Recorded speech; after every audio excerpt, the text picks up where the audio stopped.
tal vez sin una guía, ¿verdad?, de músicos como los hemos tenido, pero siendo más conscientes de lo que leemos, cantamos a nuestro Dios, y sobre todo que no importando la circunstancia en la que podamos venir, tenemos la disposición de creer lo que estamos cantando y entender cada vez poco a poco más que la alabanza no se trata de nosotros, como en algún momento pudimos pensar, considerar, y como les he comentado, decir, híjole, hoy no se sintió. No, es que no es para ti, el que la tiene que sentir es Dios. Y eso hace una gran diferencia cuando somos enseñados por la misma palabra a eso, ¿verdad? A que las semanas de agradecimiento, el día de agradecimiento por la semana, el desgaste, el pecado, de todos modos nos tiene Dios por su misericordia reunidos para alabarle. Entonces, síganlo aprendiendo, lo vamos a seguir repitiendo y bueno, sigamos orando para que el Señor en su tiempo tenga ya por lo menos bocinas más fuertes, ¿verdad? Para que no se escuche tan... Pero mientras, ensáyele. Ok, entonces bueno, vamos a continuar, hermanos.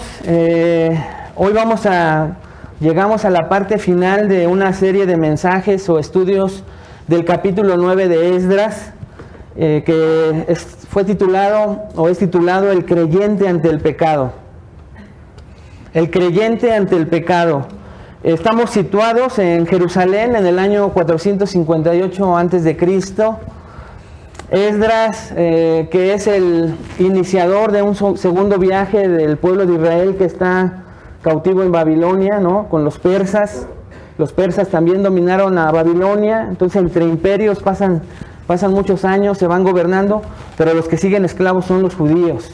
70 años de esclavitud, pero Dios les muestra su misericordia, determina regresar a su pueblo, a Jerusalén, a reconstruir el templo, reconstruir su vida espiritual. El primer viaje lo hace en el inicio del libro, lo vimos, tanto Jesuá como Zorobabel. Estos dos hombres son empujados por el Espíritu Santo y realizan su primer viaje. Y 80 años después, vimos ya a partir del capítulo 6, que Esdras, este hombre de Dios, comienza su segundo viaje y estamos situados en el capítulo 9, ya cuando llega a Jerusalén Esdras, finalmente ahí se encuentra. ¿Y qué se encuentra haciendo Esdras? Predicando fielmente la palabra de Dios. Alrededor lleva ya de 4 o 5 meses y llega una mala noticia. En el inicio del capítulo lo vimos. El pueblo, los líderes religiosos junto con el pueblo han pecado gravemente. Eso es lo que nos narra el comienzo del capítulo 9. Tanto el pueblo como los sacerdotes, levitas, están cayendo en un pecado grave de tomar mujeres de los pueblos que están alrededor de Israel, y no conformes con eso, porque Dios no es un Dios elitista, sino el problema es que continuamente al tomar mujeres están copiando sus costumbres, sus rituales, su religión, sus creencias, y eso son abominación a Dios. Entonces es un pecado grave el que están cometiendo los sacerdotes, los levitas y el pueblo de Israel. Estas mujeres eran extranjeras, y al ser extranjeras normalmente eran enemigas del pueblo de Dios mismo. Entonces vemos que en los versículos 1 y 2, vemos que le llega la noticia a Esdras, le dicen que el pueblo y los sacerdotes están pecando, y en los versículos 3 y 4 vemos cómo reacciona un creyente verdadero como Esdras ante el pecado. Y al mismo tiempo y de manera implícita, escuche esto, hermano, también vemos cómo no reacciona el pueblo incrédulo, el pueblo infiel de Dios. Vemos la reacción que tiene un creyente verdadero ante esta noticia del pecado, pero implícitamente vemos también cómo el pueblo de Dios no reacciona. Siguen pecando.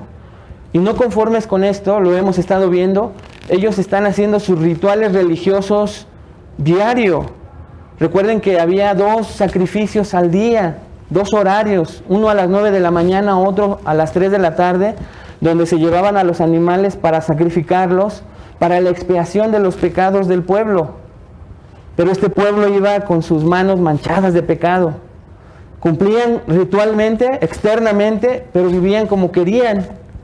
Entonces llega la noticia, le dicen a Esdras, y vemos cómo reacciona un verdadero creyente como Esdras, y vemos el contraste que hay entre Esdras y el pueblo pensando que es bueno, pensando que está cumpliendo con sus sacrificios, matando animales diariamente, pero pensando que están bien delante de Dios.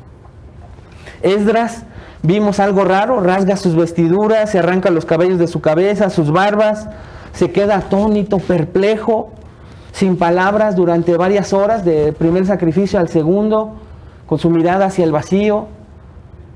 Pero junto con él hay un pequeño remanente de sacerdotes y levitas que también temen a Dios y le acompañan en ese dolor por el pecado del pueblo. A partir del versículo 5, que también ya vimos, sin cambiar el tema principal, que es ver la reacción de Esdras ante el pecado, hermanos, vemos que su siguiente reacción es orar. Comienza con una oración cuando el pueblo pecador y sus líderes pecadores, de manera religiosa, van a ofrecer sus sacrificios. Llega la segunda hora del sacrificio, hay multitud de personas, tanto del pueblo como los líderes religiosos, y ahí se le ocurre a Esdras orar. Su oración fue en público, fue de una manera fuerte, con voz audible, gritando, dicen los comentaristas. Imagínense ver la escena. Comienza a orar, la siguiente reacción de un creyente es orar, y estamos estudiando su oración. Y en esa oración estamos aprendiendo 4 marcas de la oración confesional de Esdras, que te van a ayudar a ver un arrepentimiento genuino. Ya vimos las 2 primeras.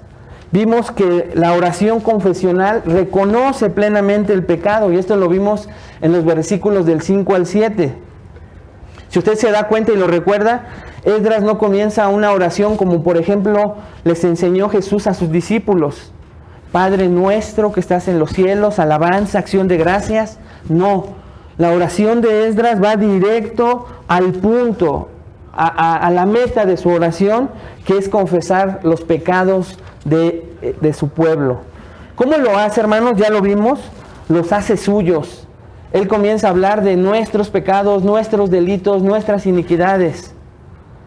Él no había hecho eso, pero él en su confesión pone el ejemplo, porque entiende, hermanos, que el pecado de algunos está afectando a todo el pueblo, a todo el pueblo. Así es el pecado de destructor. Alguien peca en un hogar y ese hogar se empieza a tambalear, ¿no es cierto? Alguien está pecando en el trabajo, alguien está pecando en una iglesia y la iglesia se empieza a tambalear. El pecado afecta a todo lo que se encuentra a su alrededor. Y vemos, hermanos, que recuerda que el pecado del pueblo está siempre presente, y también las terribles consecuencias. Él empieza a recordar por qué son esclavos, por qué están durante años bajo espada, muertes, bajo cautiverio, bajo el robo de lo que están perdiendo, sus hogares, sus cosas materiales, y también pues padecen vergüenza. Y vimos que eso provoca el pecado en ese tiempo y hoy en nuestros días. Y entonces Esdras es consciente y sensible de todo esto, y esto nos enseñaba que cuando nosotros pecamos tenemos que ir directo al grano. El Señor sabe, ha visto lo que hicimos, y no vamos a estar pues aparentando hipocresía, hablando cosas de alabanza a Dios, de tener preámbulos para llegar a decirle pecado. Esdras nos está dando un ejemplo, hermanos, de que cuando se peca y se es sensible al pecado, hay que ir lo más pronto posible y empezar confesando nuestros pecados. ¿Cómo lo podía hacer Esdras? Lo aprendimos, ¿lo recuerda? Solo estando pegado a la palabra de Dios como este hombre. Si estamos pegados a la corriente, el pensamiento de este mundo, lo que va a pasar es que vamos a empezar a minimizar, a justificar y a negar nuestro propio pecado. ¿Le ha pasado? Me ha pasado. Pero cuando nosotros estamos frente al espejo de la palabra pura, la palabra que es como una espada de 2 filos, nos vamos a dar cuenta de la cantidad y y la calidad del pecado, lo horrible del pecado, de cualquier cosa que hayamos cometido contra Dios. No minimizamos pecado. Y el que no minimiza, confiesa por completo su pecado, como lo vemos en Esdras. La segunda marca de esta oración, también ya la vimos, de un verdadero creyente como Esdras, reconoce la misericordia ante el pecado. Y esto lo aprendimos en los versículos 8 y 9. Así que le pido que me acompañe ahí a Esdras, capítulo 9, y que usted con su teléfono, con su Biblia, ya no se separe. Los versículos que vamos a ver de apoyo los va a ver en la pantalla, y esto le vaya a ayudar a continuar con su lectura, y usted también se vaya imaginando lo que está pasando en ese momento de lo narrado. Entonces, la segunda marca es que Esdras, hermanos, no solo podía confesar su pecado por completo, sino que lo hacía, escuche, porque conocía la misericordia de Dios. Esa misericordia le daba confianza de saber frente a qué Dios le estaba confesando sus pecados. Esto lo vimos en los versículos 8 y 9, y vimos solamente un poco del versículo 8, pero fue suficiente hace 8 días, porque ahí vemos que dice que por un breve momento la misericordia de Dios fue derramada en la vida de su pueblo y manifestada de dos maneras. Esdras lo relata claramente. Dice que primero la misericordia de Dios en el versículo 8 se manifiesta porque Dios separó un pequeño remanente del cual ellos eran parte. Esdras lo sabe y dice, no merecíamos, lo que mereceríamos es estar peor que Sodoma y Gomorra, destruidos por completo porque nos hemos comportado mal, hemos pecado, pero vemos la misericordia de Dios y vemos cómo nos apartó, cómo nos tiene aquí. Esdras dice, cómo nos tiene de regreso. Primero a un pequeño grupo que ya hace 80 años regresó, pero Esdras se da cuenta que la misericordia de Dios tiene a otro pequeño grupo, 80 años después, otra vez en su ciudad, en su tierra, la que Dios les había prometido. Y son pocos, son muy pocos los que están ahí. La mayoría, hermanos, había pagado justamente por su pecado. Esdras puede confesar su pecado sin miedo, sin hipocresía, con dolor, porque se da cuenta de que él pertenece a ese pequeño remanente que Dios escogió para salvarlo. Y le dice eso, en esa oración le está diciendo a ese pueblo pecador, a esos líderes, recuerden que ustedes son parte, estamos celebrando estos holocaustos gracias a la misericordia de Dios. Ese es el énfasis de la oración de Esdras. Pero les muestra una segunda manera en que Dios muestra su misericordia. Y les dice también ahí que les da un lugar seguro en el santuario. Y también lo estudiamos, ¿lo recuerda? Este lugar seguro en hebreo significa, la palabra seguro, estaca o clavija. El pueblo de Israel era un pueblo nómada que normalmente vagó durante el desierto, y mientras no hubo llegado a la tierra prometida que Dios les había dado, donde establecerse, el pueblo de Israel andaba siempre como nómada, y en las noches tenía que poner sus tiendas, y era donde utilizaban estas estacas o clavijas para detener sus casas donde dormían y poder protegerse de las inclemencias del tiempo, de la arena del desierto, de muchas cosas. Entonces, lo que vemos aquí es que Esdras hace un segundo énfasis en la misericordia de Dios en esa oración pública, confesional, y les dice a Dios para que el pueblo escuche. No solamente somos parte de un pequeño remanente que Dios apartó, sino que escuchen Israel, escucha, le está diciendo ahí Esdras. Dios nos dio este lugar, este templo donde estamos haciendo los sacrificios, donde hay seguridad.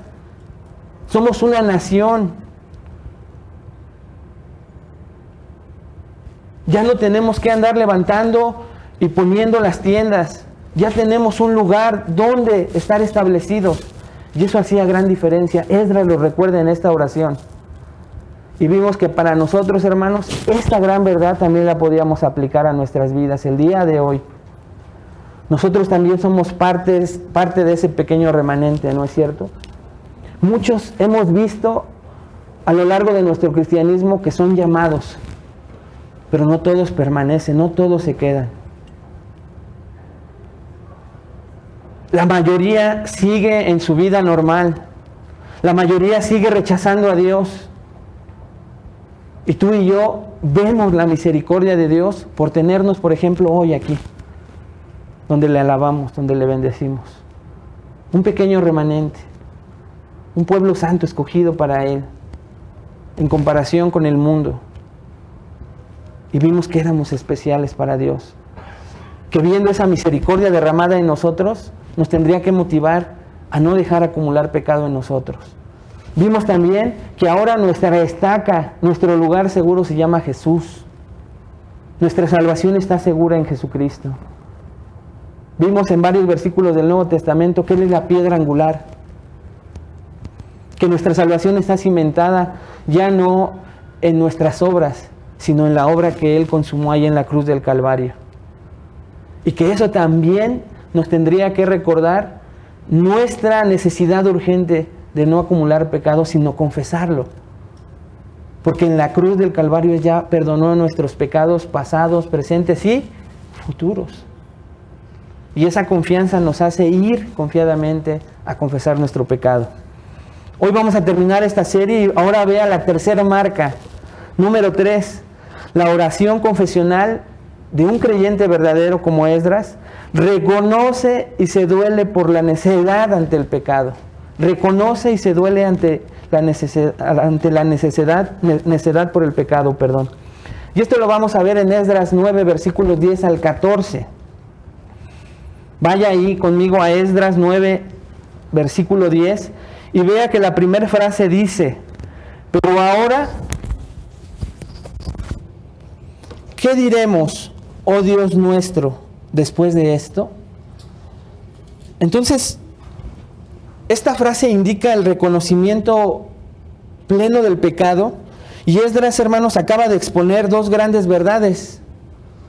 En los versículos 5 al 7 y del 8 al 9, habla por un lado de la culpabilidad del pueblo de Israel, siempre presente, y por otro lado la misericordia de Dios que acabo de explicarles. Y por eso es que Esdras, comienza diciendo: pero ahora, ¿qué diremos, oh Dios nuestro, después de esto? Después de ver nuestra culpabilidad y la misericordia de Dios, ¿qué diremos? Comienza con una pregunta, no hay respuesta. Esdras está anodadado, hermanos, está sin argumentos, lo deja sin palabras. Vemos unas oraciones parecidas, intercesoras por el pueblo pecador en Moisés, Nehemías, Daniel. Y estos tres hombres en algún momento interceden por un pueblo pecador ante Dios. Y Dios tiene misericordia de esos momentos y de las personas por las cuales están pidiendo estos hombres. Pero aquí Esdras no comienza a apelar y a pedir justicia y misericordia por el pueblo. Él simple y sencillamente, reconociendo la culpabilidad del pueblo, se queda sin palabras, sin argumentos. Por eso es que dice: ¿qué pues diremos después de esto?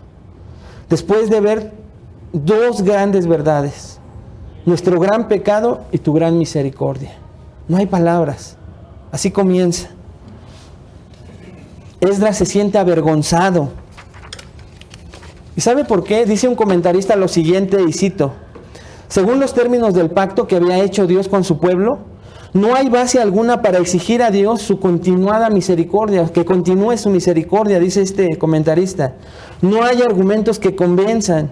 Solamente Esdras agacha la cabeza, avergonzado delante del Señor, con el alma angustiada, pero que, como veremos, con esto basta. Esdras no tiene palabras. ¿Qué pues diremos? Se queda agachado, sin palabras, pero nos vamos a dar cuenta al final de este mensaje que con eso basta para Dios. Vean lo que sigue diciendo el versículo 10, acompáñame ahí al versículo 10. Dice la siguiente frase: porque nosotros hemos dejado tus mandamientos. Haga una pausa ahí, ¿qué significa esto? Esdras reconoce que él, otra vez se añade, ya lo vio, él no había hecho esto, pero él dice: hemos dejado tus mandamientos. Dice un pastor, el pastor MacArthur, en su Biblia de estudio, que esta frase no es una cita de un texto en particular, un texto solitario de las Escrituras, sino más bien es un compendio de los mandamientos de Dios acerca de esta cuestión. ¿De cuál cuestión? De no unirse a pueblos paganos. Dios ya les había dado mandatos, mandamientos, y Esdras los recuerda perfectamente. El pueblo no los recuerda. o si lo recuerda no le importa.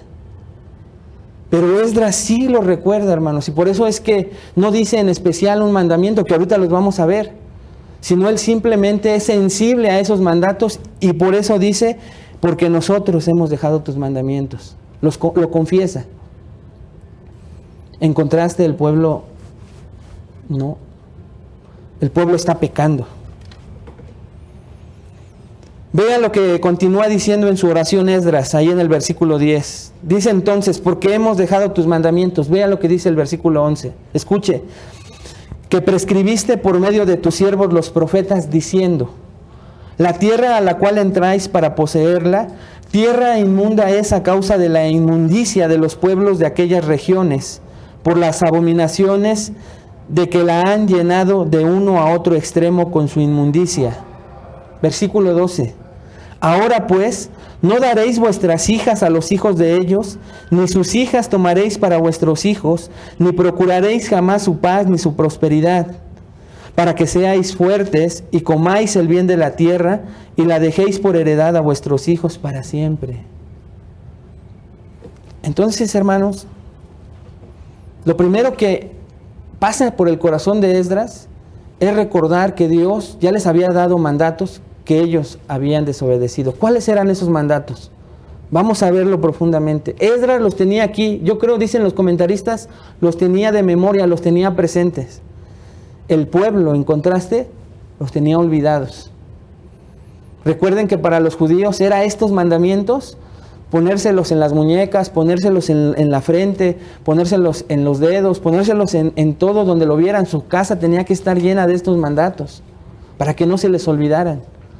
Pero sin embargo, este pueblo al cual está hablando Esdras, había desobedecido, y escuche esto todavía más grave, venía de 70 años de esclavitud por idolatría y por haberse mezclado con pueblos paganos.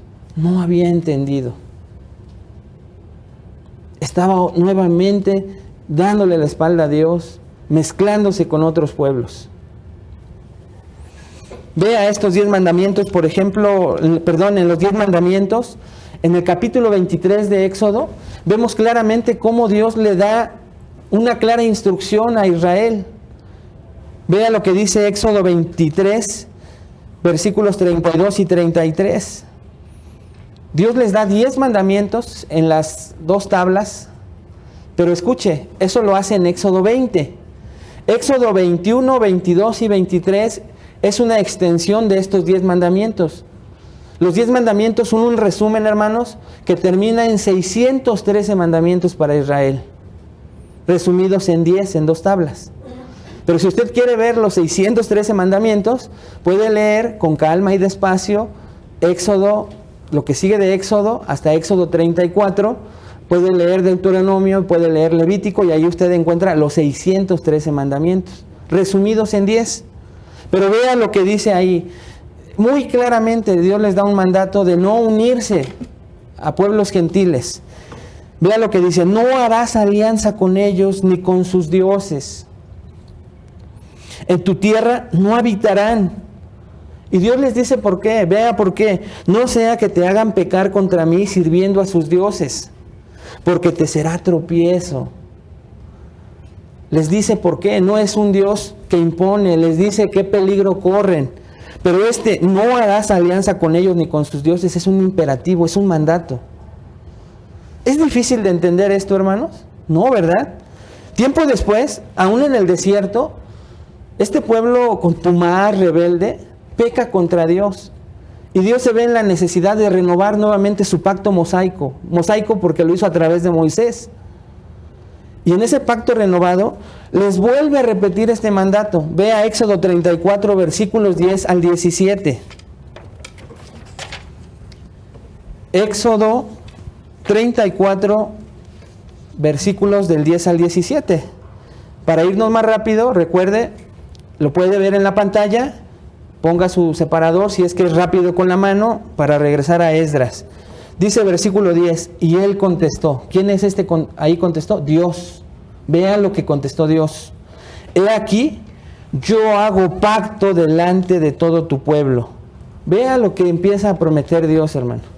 Haré maravillas que no han sido hechas en toda la tierra, ni en nación alguna, y verá todo el pueblo en medio del cual estás tú, la obra de Jehová, porque será cosa tremenda la que yo haré contigo. Versículo 11. Guarda lo que yo te mando hoy. He aquí que yo he hecho de delante de tu presencia al amorreo, al cananeo, al eteo, al fereceo, al heveo y al jebuseo. Vea el versículo 12. Guárdate de hacer alianza con los moradores de la tierra donde has de entrar, para que no sean tropezadero en medio de ti. Otra vez, un mandato protector. Van a ser tropiezo a tu vida. Por eso es que no quiero que hagas alianza con ellos. Versículo 13. Por el contrario, les dice qué hacer. Vea, derribaréis sus altares y quebraréis sus estatuas y cortaréis sus imágenes de acera, porque no te has de inclinar a ningún otro Dios, pues Jehová, cuyo nombre es celoso, Dios celoso es. Por tanto, versículo 15, ratifica: no harás alianza con los moradores de aquella tierra, porque fornicarán en pos de sus dioses y ofrecerán sacrificios a sus dioses, y te invitarás, y vea lo que va a pasar, y comerás de sus sacrificios. O tomando de sus hijas para tus hijos, y fornicando sus hijas en pos de sus dioses, harán fornicar también a tus hijos en pos de los dioses de ellas. No te harás dioses de fundición, versículo 17. Otra vez pregunto, ¿era difícil entender esto? ¿Se necesitaba teología? ¿Se necesitaba algo muy especial, una revelación especial de Dios? ¿O es muy claro? Es claro, ¿no es cierto? Deuteronomios 7, versículos 1 al 5. Seguimos viendo esos mandamientos que en su oración Esdras está mencionando, hermanos. Dice Deuteronomio 7, versículos 1 al 5. Cuando Jehová tu Dios te haya introducido en la tierra en la cual entrarás para tomarla, y haya echado de delante de ti a muchas naciones, otra vez al eteo, al gergeseo, al amorreo, al cananeo, al fereceo, al heveo y al jebuseo, 7 naciones mayores y más poderosas que tú, y Jehová tu Dios las haya entregado de delante de ti y las hayas derrotado, que fue lo que pasó, las destruirás del todo. Ve, hermano, lo que dice: no harás con ellas alianza, ni tendrás de ellas misericordia, y no emparentarás con ellas. No darás tu hija a su hijo, ni tomarás a su hija para tu hijo, porque desviará a tu hijo en pos de mí, y servirán a dioses ajenos. Y el furor de Jehová se encenderá sobre vosotros, y te destruirá pronto. Mas así habéis de hacer con ellos. Sus altares destruiréis, y quebraréis sus estatuas, y destruiréis sus imágenes de acera, y quemaréis sus esculturas en el fuego. Otra vez todo claro. Malaquías, que fue contemporáneo de Esdras, por ahí estaba Malaquías profetizando en nombre de Dios, dice lo siguiente, Malaquías 2, 10 al 12, porque adelante en nuestro versículo 10 de Esdras 9, dice: tus mandamientos que nos diste por medio de los profetas. El primer profeta que cité fue a Moisés, considerado un profeta por los judíos. Pero ahora veamos a un profeta para nosotros, que es Malaquías. Dice Malaquías 2, del 10 al 12. ¿No tenemos todos un mismo Padre? ¿No nos ha creado un mismo Dios? Vean lo que dice Malaquías a Israel infiel. ¿Por qué pues nos portamos deslealmente el uno contra el otro, profanando el pacto de nuestros padres? Dice Malaquías, ¿por qué nos comportamos así? Prevaricó Judá, y en Israel y en Jerusalén se ha cometido abominación, porque Judá ha profanado el santuario de Jehová que él amó, y se casó con hija de Dios extraño. ¿Ya vio lo que hizo Israel? Fue en pos de otros dioses. Le dio la espalda a Dios, a su esposo Jehová de los ejércitos. Así de fácil. Un adulterio espiritual. Versículo 12. Jehová cortará de las tiendas de Jacob al hombre que hiciere esto. Había una consecuencia. Al que vela y al que responde y al que ofrece ofrenda a Jehová de los ejércitos. Por si fuera poco, hermanos, quiero seguir insistiendo en los mandamientos de Dios que Esdras está citando de una manera resumida en su oración, porque quiero que no le quede duda a usted de la infidelidad de Israel. Vea conmigo Josué, capítulo 23, del 6 al 13. Josué está a punto de morir. Pero antes de morir hace una oración de despedida por su pueblo amado Israel, al cual le tocó como militar conquistar a todas estas naciones, derrotarlas, y que la tierra prometida que estaba ocupada quedara totalmente libre para su pueblo. Y se está despidiendo ahí Josué, y vean las palabras de Josué, de cierta manera también un mandato de Dios. Dice Josué: esforzaos pues mucho en guardar y hacer todo lo que está escrito en el libro de la ley de Moisés. Esfuércense por guardar los mandatos, dentro de ellos los que acabamos de leer. No tengan unión con los pueblos extraños, con los pueblos enemigos. Esfuércense. Vea lo que sigue diciendo Moisés: sin apartaros de ellos ni a diestra ni a siniestra. Vea por qué. Versículo 7. Para que no os mezcléis con estas naciones que han quedado con vosotros, ni hagáis mención ni juréis por el nombre de sus dioses, ni los sirváis, ni os inclinéis a ellos. Esfuércense por guardar, por obedecer, para que no les pase esto. Les está diciendo un patriarca, un hombre que está a punto de morir, que los ha amado y los ha defendido. Versículo 8. Mas a Jehová vuestro Dios seguiréis, como habéis hecho hasta hoy. Pues ha arrojado Jehová delante de vosotros grandes y fuertes naciones, y hasta hoy nadie ha podido resistir delante de vuestro rostro. A todos los hemos vencido, les dice Josué.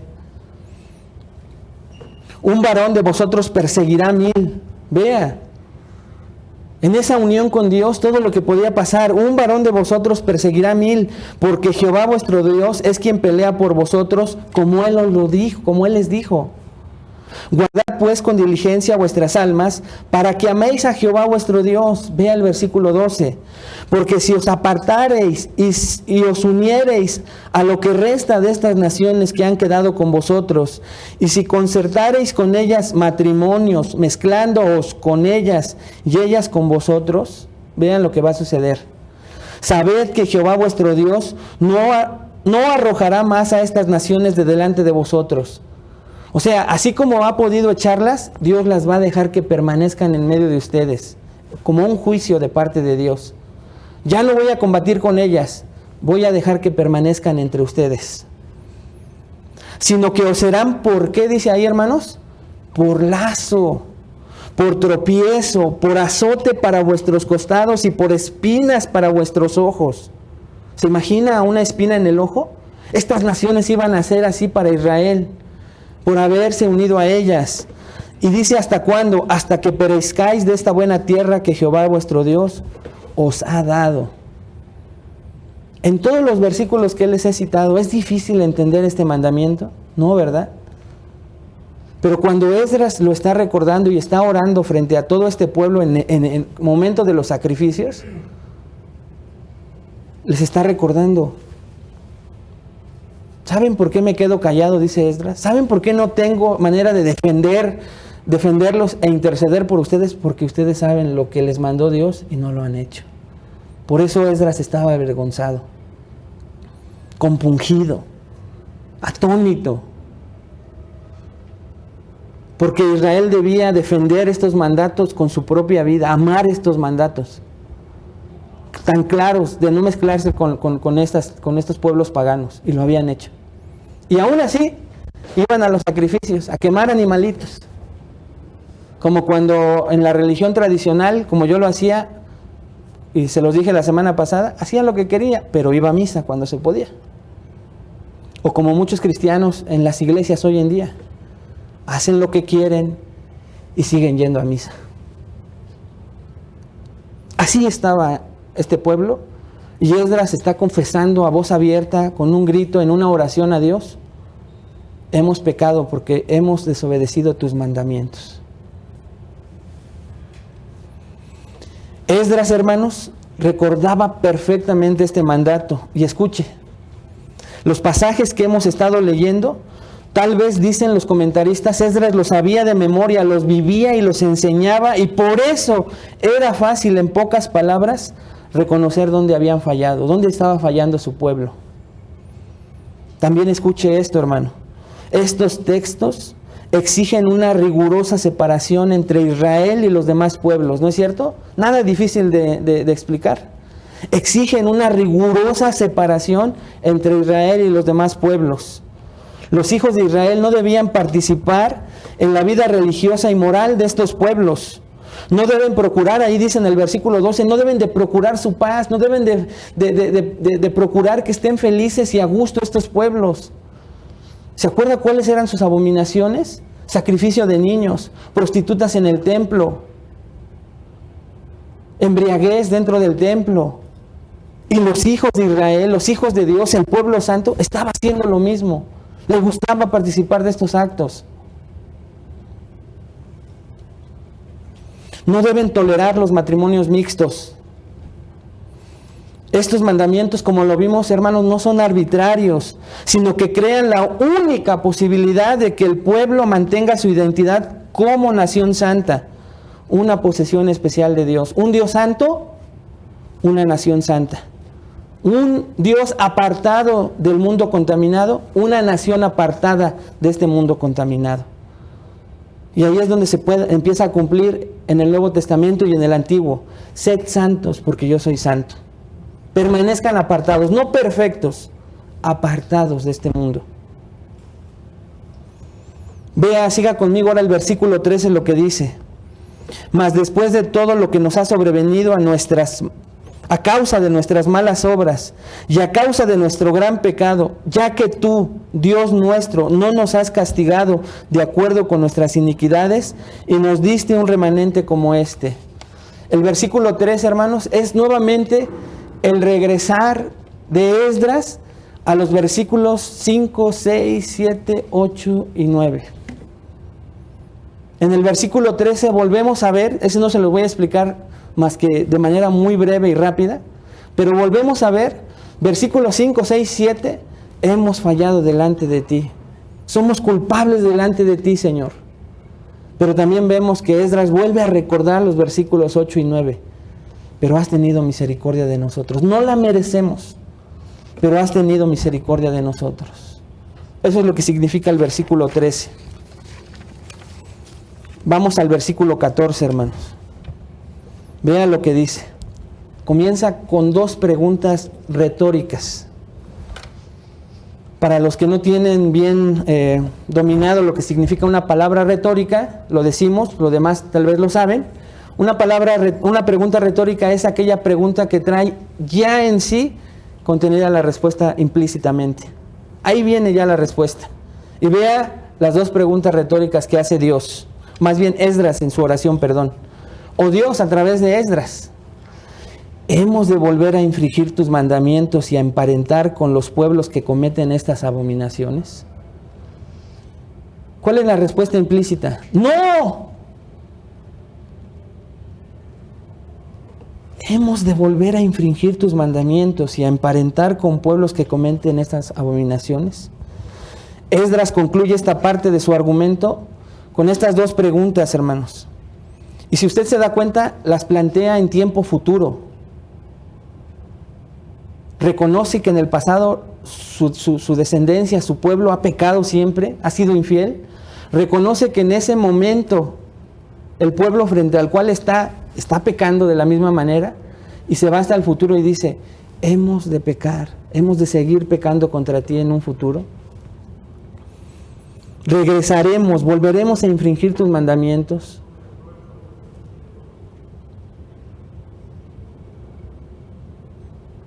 Sabemos que la respuesta es un no contundente. No deberíamos volver a infringir tus mandamientos, es lo que está diciendo Esdras. Pero la triste realidad, hermanos, es que asombrosamente sí. Sí estaban volviendo a infringir sus mandamientos. Pablo les preguntó a los romanos algo similar, tal vez usted se va a acordar en Romanos 6, 1 y 2. Dice Pablo, ¿qué pues diremos? ¿Perseveraremos en el pecado para que la gracia abunde? En ninguna manera, dice Pablo, porque los que hemos muerto al pecado, ¿cómo viviremos aún en él? Preguntas retóricas. La segunda pregunta retórica del versículo 14 dice, otra pregunta, vea la pregunta que Dios hace a través de Esdras, para que este pueblo contumaz y rebelde pecador lo escuche. ¿No te indignarías contra nosotros hasta consumirnos, sin que quedara remanente ni quien escape. ¿Cuál es la respuesta implícita? Sí. Claro que Dios se indignaría contra ellos hasta consumirlos. Eso era lo justo. Y que no quedara remanente, ese pequeño remanente. Esdras está diciendo, Señor, somos tan culpables que yo aceptaría que tú estuvieras indignado ahorita y que nos fulminaras, que acabaras con nosotros. Con los poquitos de los cuales tuviste misericordia después de 70 años de esclavitud, que nos rescatas, que aunque sigamos siendo esclavos, tenemos gracia de los reyes persas, que nos permiten regresar a nuestro hogar, nos permiten reconstruir el templo, no se interponen en que te ofrendemos culto, te adoremos, hagamos nuestros sacrificios. ¿Cómo estos reyes persas tan locos, demoníacos, como ya lo estudiamos en el libro, han permitido que ese pequeño remanente vuelva y me adore? Solo Dios lo puede hacer. Eso es la manifestación de la misericordia y la gracia de Dios. Por eso es que Esdras dice, ¿no te indignarías y no merecemos que nos destruyas por completo? Sí, sí merecían eso.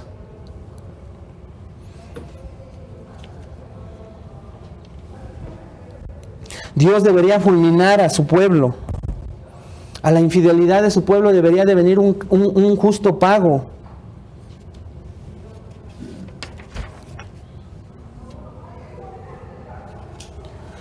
Viene una pregunta para nosotros esta mañana, hermanos. ¿Acaso el Dios de amor podrá querer en su corazón destruir a su pueblo escogido y amado? ¿Por qué hago esta pregunta? Porque Israel pensaba que sí, que este Dios de amor pues siempre los iba a estar soportando, error tras error, caída tras caída, deslealtad tras deslealtad, infidelidad tras infidelidad. Pero vea lo que dice Deuteronomio 9, 13 y 14. Y me habló Jehová diciendo, he observado a ese pueblo y he aquí que es pueblo duro de cerviz. Déjame que los destruya, dice el Señor, y borre su nombre de debajo del cielo, y yo te pondré sobre una nación fuerte y mucho más numerosa que ellos. Eso se lo está diciendo a Moisés. Dios le dice a Moisés, este pueblo nunca va a entender. Moisés, tú que eres el líder y eres el único en el cual yo puedo confiar, déjame destruir esta nación y yo te voy a traer a otra que me obedezca.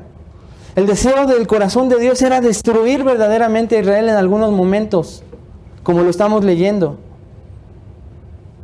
Por eso es que el versículo 14 comienza con estas dos preguntas retóricas.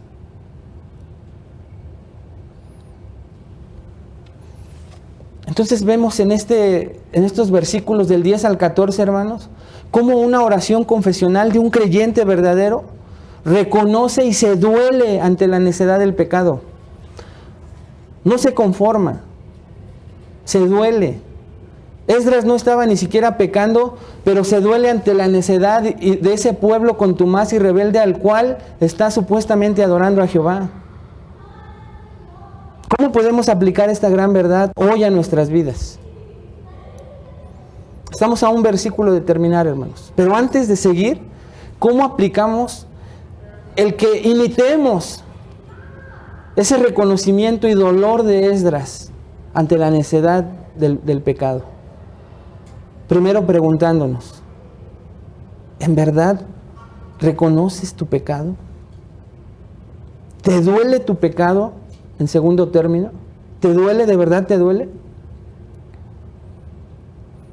¿Te duele como vemos le dolía a Esdras? ¿Cómo reacciona a Esdras? ¿Estás atónito, compungido, desgarrado por dentro, destrozado por ver cómo falla uno ante Dios? ¿Te pasa eso?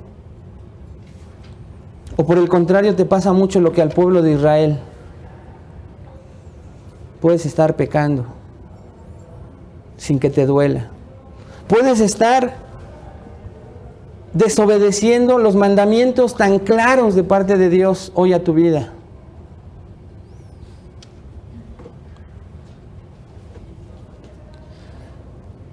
Creo, hermanos, que deberíamos de comenzar haciéndonos una pregunta, la misma que comenzó haciéndose Esdras en el versículo 10. Pero ahora, ¿qué diremos, oh Dios nuestro, después de esto? ¿Ahora qué haremos, hermanos? ¿Qué haremos? ¿Qué vamos a hacer? ¿Qué cuando ahora, como a Israel, nos recuerda que su justicia perfecta y que toda obra mala, todo mal camino tendrá consecuencias fatales? Toda obra mala, todo mal camino tendrá consecuencias fatales, siempre. Ese es el primer recordatorio esta mañana, hermanos. Deja de seguir siendo más sabio que Dios. Deja de seguir pensando que la misericordia de Dios siempre te va a sustentar y que su justicia no lo va a hacer. Escuchen esta mañana, iglesia, la justicia de Dios te va a alcanzar. Y si sigues pecando deliberadamente, no puede haber consecuencias buenas. Las consecuencias van a ser fatales. ¿Saben qué es lo más triste? Que ustedes y yo lo entendemos. Porque entendemos de dónde nos sacó Dios. Entendemos, hermanos, y nos hemos dado cuenta las fatales consecuencias del pecado. Y hemos estado en momentos clamando a Dios sinceramente. Nos sentimos perdidos, hundidos por las consecuencias de esa manera de vivir, ¿no es cierto? Y de eso nos sacó Dios. Nosotros somos testigos que una vida alejada de Dios nunca nos trajo algo bueno. Al final del placer momentáneo y de terminar con el placer momentáneo, terminábamos en momentos de vacíos, de soledad, de seguir necesitando el pecado como un adicto, quiere el alcohol o la droga.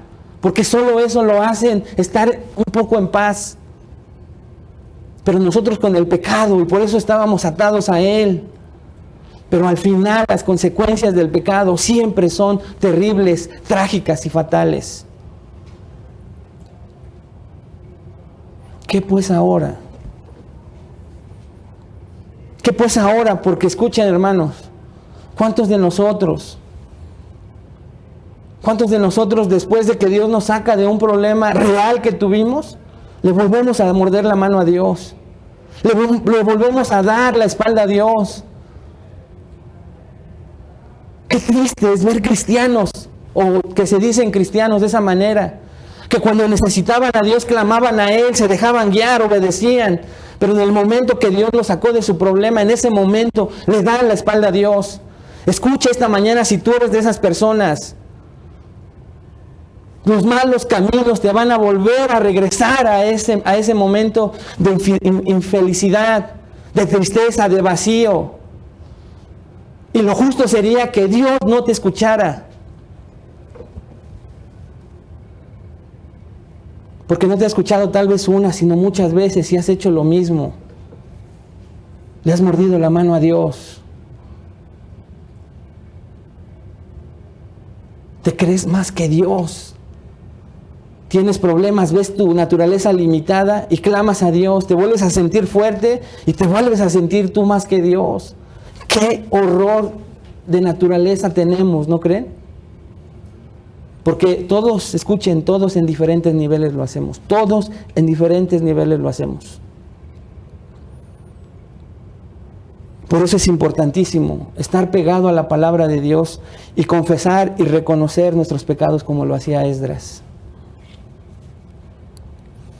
También tenemos que reconocer esta mañana que toda buena obra, escuche, hermano, toda obra buena, siempre, aunque externamente parezca que no, que las circunstancias no nos favorezcan, toda obra buena siempre habrá o tendrá frutos o consecuencias buenas, siempre. Porque estamos frente a un Dios justo. Hermanos, ¿y ahora qué? Cuando Dios dice en este punto que es muy claro con Israel, pero también con nosotros. Los pasajes para Israel no eran difíciles de interpretar. No te unas a los pueblos paganos con sus costumbres, sus abominaciones, porque te van a hacer tropezar, ¿no es cierto? Pero hermanos, qué difícil es interpretar el mismo mandamiento para nosotros, su iglesia. En el Nuevo Testamento lo vemos, en los evangelios lo vemos, con las palabras de Jesús, de los apóstoles, de Pablo. Creyentes diciendo muy claramente, por ejemplo, no os unáis en yugo desigual, ¿lo recuerda? No os unáis en yugo desigual con los incrédulos. Porque ¿qué compañerismo tiene la justicia con la injusticia? ¿Qué comunión la luz con las tinieblas? Hermanos, este pasaje no está hablando solo del matrimonio. de unirnos a las costumbres y abominaciones de esas personas allá afuera. Cuando tendríamos que ir a hacer luz en medio de las tinieblas, ¿cuántas veces nos unimos a sus formas, a sus abominaciones, y fallamos igual que Israel? Rompemos con un mandamiento claro, conciso. Así que como podríamos haber juzgado a Israel, hermanos, también hoy esta palabra es para nosotros como iglesia. Nosotros también muchas veces nos unimos en yugo desigual con los incrédulos. Aceptamos sus términos, nos gozamos con su manera de hablar, nos gozamos con su manera de pensar, nos unimos a su manera de pensar. Cuando Dios dice, sé fiel a tu esposa, te gusta gozarte con alguien que te diga, mira esa mujer, mira, ¿no te gustaría? No. No es tan malo, no es tan malo adulterar, ser infiel. Y tú te unes a ese pensamiento, te unes a ese yugo desigual. Y si te dices cristiano, si te dices salvo por Dios, si viste que eras culpable en algún momento de tu pecado y levantaste tus manos a Dios, viste la misericordia de Dios, sentiste la paz que sobrepasa todo entendimiento que te llenó, volveremos nuevamente atrás, dice el Señor esta mañana.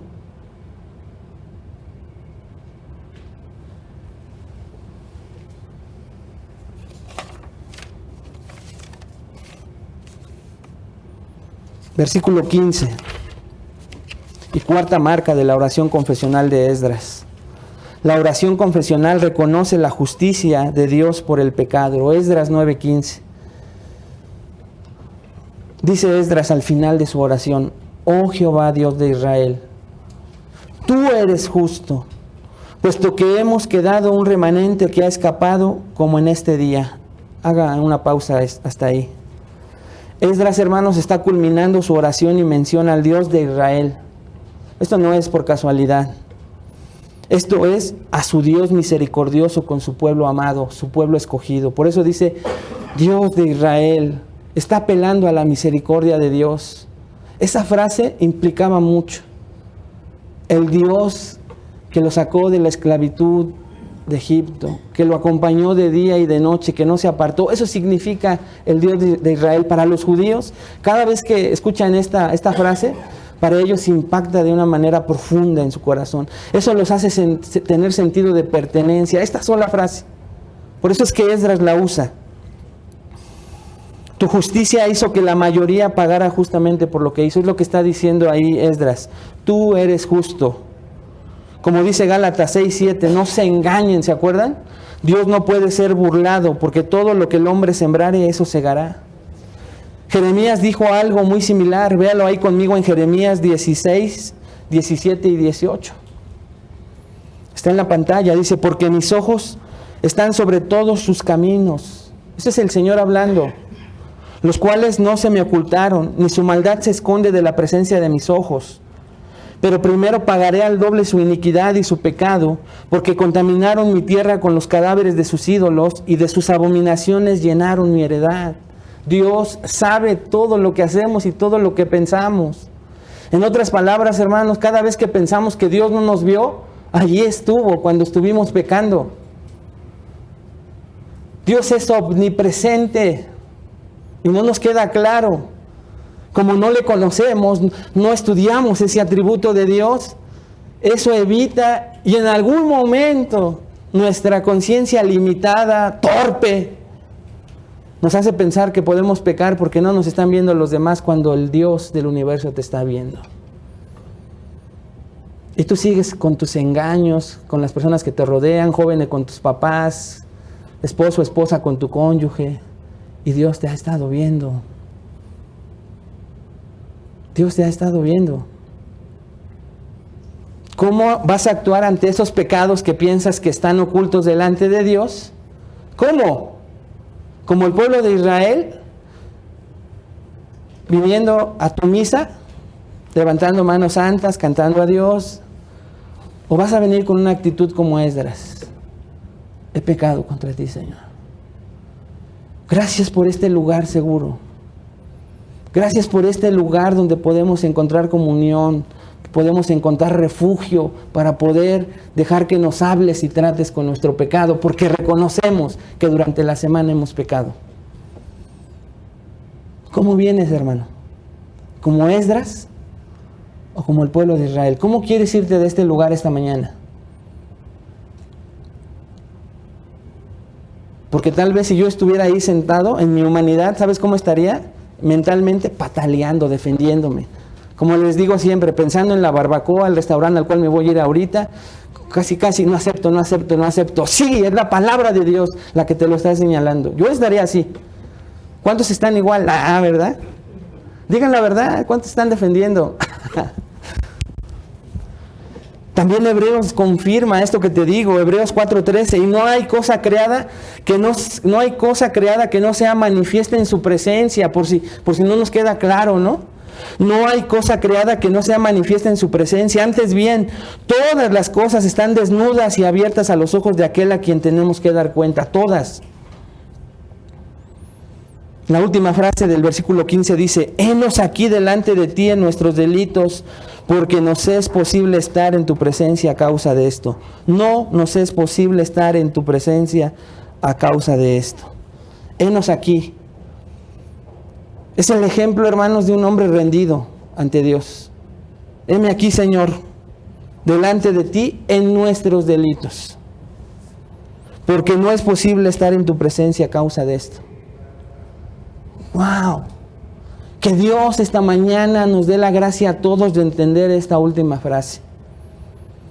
Porque si la entendemos, hermanos, hemos escuchado a Dios, su denuncia de nuestros pecados, de nuestras faltas, de nuestros errores. Y podemos decir al final, en una oración como este hombre de Dios, henos aquí delante de ti, en nuestros delitos, en nuestros pecados. Porque sé, dice Esdras, porque no es posible estar en tu presencia a causa de esto. Lo mismo dice el Salmo 133.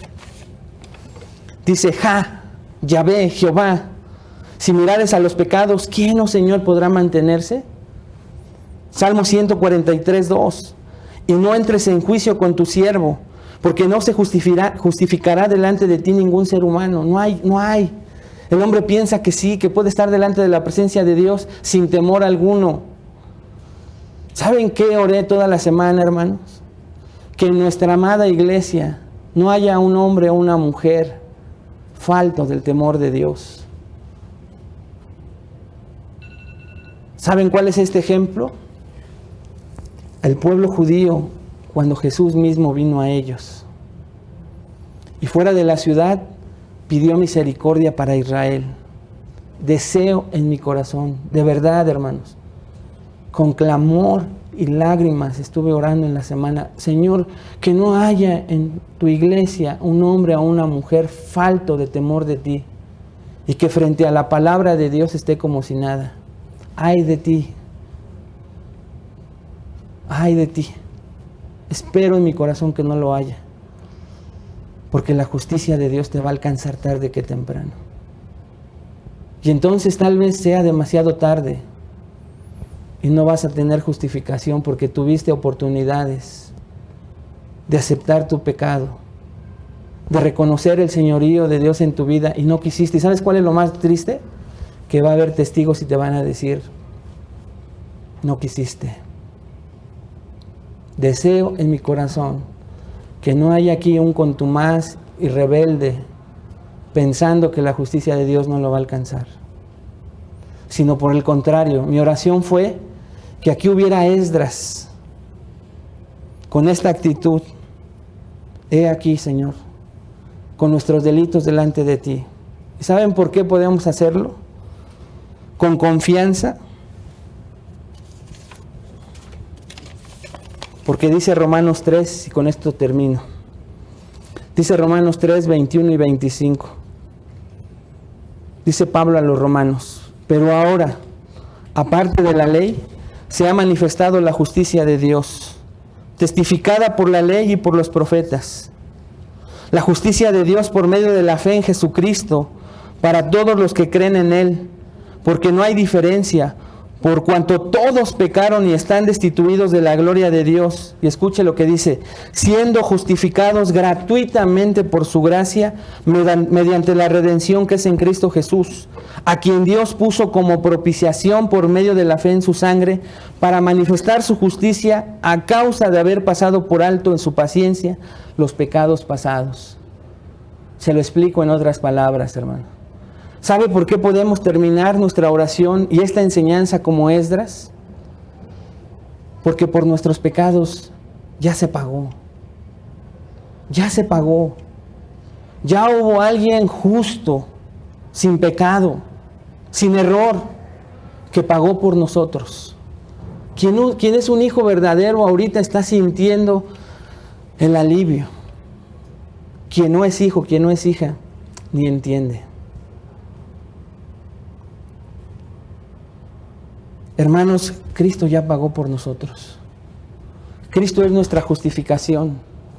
Pero eso no implica que nosotros vengamos con la misma actitud, sino ahora motivados por saber que al Cristo ya pagar por nosotros, podemos confesar nuestros pecados. Tal vez alguien aquí diga, pero ¿sabes qué? Entre nosotros no hay un asesino. Pero Jesús dice, hermano, que si tú odias a tu hermano eres parecido a un asesino. Claro que has pecado. Tal vez aquí diga, ¿sabes qué? Es difícil que en la iglesia se encuentre adulterio. Pero también Jesús dice que si tú deseas a alguien allá afuera, has adulterado. Todos hemos pecado esta semana. ¿Cómo nos vamos a ir? ¿Cómo te quieres ir? ¿Pensando que has cumplido tu sacrificio de venir, de escuchar, como lo hacía el pueblo de Israel? ¿O lo quieres hacer con la actitud de Esdras? He aquí, Señor, delante de nosotros, con nuestros delitos por delante. ¿Cómo te quieres ir? Si quieres irte imitando la actitud de Esdras, hermano, inclina tu rostro y oremos de esa manera.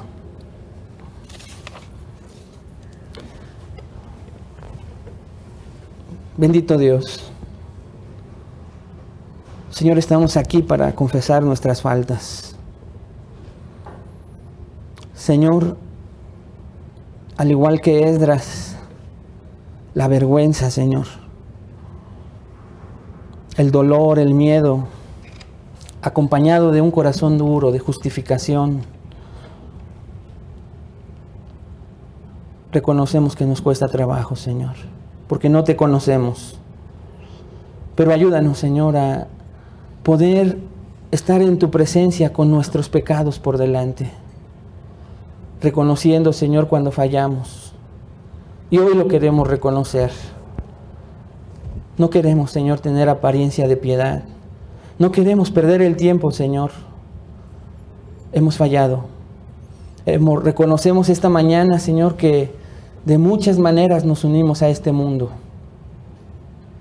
Reconocemos esta mañana, Padre, que muchas veces nos encontramos tan unidos a ellos que comenzamos a pensar como ellos y te fallamos, te damos la espalda nuevamente, Señor. Sabemos que tenemos que estar en el mundo, Señor, y tú nos das un mandato de ser luz ahí, pero esta mañana, sin justificarnos, Señor, más que con nuestro pecado por delante, reconocemos, Padre, que en lugar de ir a hacer luz, muchas veces nos encontramos amando lo que ellos aman, hablando como ellos hablan, pensando como ellos piensan, Señor. Perdónanos, Padre, porque tú nos dejas mandatos claros y nosotros hemos pecado deliberadamente. Pero te pedimos ayuda esta mañana. Ayúdanos a conocerte más, Señor. A que nuestra carne esté sometida a nuestro espíritu cuando nuestro espíritu esté satisfecho con tu presencia, tu palabra, la plenitud que hay en Cristo Jesús. Pero reconocemos que por falta de estudio, de oración, de lectura, nuestra carne es la que domina y por eso es que nos llena más lo que este mundo ofrece. Pero no queremos permanecer así, siendo hijos tuyos, Padre.